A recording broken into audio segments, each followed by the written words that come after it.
नमस्कार, मैं हूं अशोक पांडे और आप देख रहे हैं निर्भय नगरी। निर्भय नगरी में आपका स्वागत है। दोस्तों, ठाणे पुलिस आयुक्त आशुतोष डुमरे ने पत्रकार परिषद में पुलिस खेल प्रतियोगिता को लेकर क्या कुछ जानकारी दी, आइए जानते हैं इस वीडियो के माध्यम से।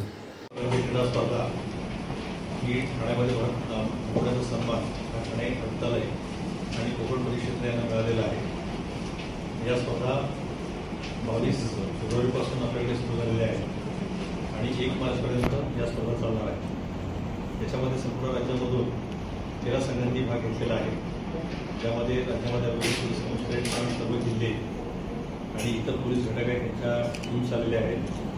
13 टीम्सच्या एकूण 2323 पुरुष आणि 606 महिला अशा एकूण 2929 महिला आणि पुरुष खेळाडू ते ठाण्यामध्ये आलेले आहेत आणि एकूण 18 क्रीडा प्रकारांमध्ये, ज्यामध्ये अगदी boxing, swimming, athletics, hockey, football, कुस्ती, कबड्डी, खो खो, जुडो, तायक्वांदो, व्हॉलीबॉल, बास्केटबॉल अशा 18 विविध क्रीडा प्रकारांचा समावेश या खेळांमध्ये आहे।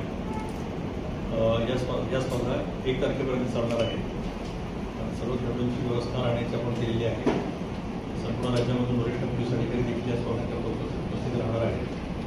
महाराष्ट्राच्या पोलीस महासंचालक सन्माननीय लक्ष्मी शुक्ला मॅडम, इतर महत्त्वाचे पोलीस अधिकारी देखील या स्पर्धा करता येणार आहेत। या स्पर्धांची जी लाईव्ह लिंक आहे ती देखील आपण यूट्यूबची लिंक प्रोव्हाइड केलेली आहे। आपल्या सर्वांना विनंती आहे की ही लिंक देखील आपण सर्वांनी देखील पाहावी आणि ठाण्यामधल्या प्रेक्षकांसाठी देखील ही लिंक उपलब्ध करून द्यावी। स्पर्धेचं औपचारिक उद्घाटन हे 27 तारखेला महाराष्ट्राचे उपमुख्यमंत्री आणि ठाणे जिल्ह्याचे पालकमंत्री आदरणीय एकनाथ शिंदे साहेबांच्या हस्ते होणार आहे आणि समारोप जो आहे हा 1 तारखेला महाराष्ट्राचे मुख्यमंत्री आदरणीय देवेंद्र फडणवीस साहेबांच्या हस्ते होणार आहे। त्यामुळे या स्पर्धांसाठी देखील आपल्या सर्वांना आमंत्रित करण्यात येत आहे। आपण स्वतः देखील स्पर्धा पाहाव्यात। अतिशय चांगल्या क्वालिटीचा पोलिसांचे खेळ आपण होऊ शकतात, तुम्ही होऊ शकता आणि माझी आपल्या माध्यमातून ठाणेकरांमध्ये देखील विनंती आहे की आपण देखील या स्पर्धांना चांगल्या पद्धतीने प्रतिसाद द्यावा। एकूण 5 ठिकाणी आपण या स्पर्धा घेत आहोत, ज्यामध्ये ठाणे पोलिसांचं जे क्रीडा संकुल आहे, साठे क्रीडा संकुल, त्या ठिकाणी ॲथलेटिक्स आणि फुटबॉल आणि बाकी व्हॉलीबॉल, खो खो यांचे सामने होणार आहेत। कबड्डी, तायक्वांदो आणि बॉक्सिंग याचे सामने साकेत हेलिपॅड, सगळ्याच्या बाजूला जे हेलिपॅड आहे त्या ठिकाणी होणार आहे।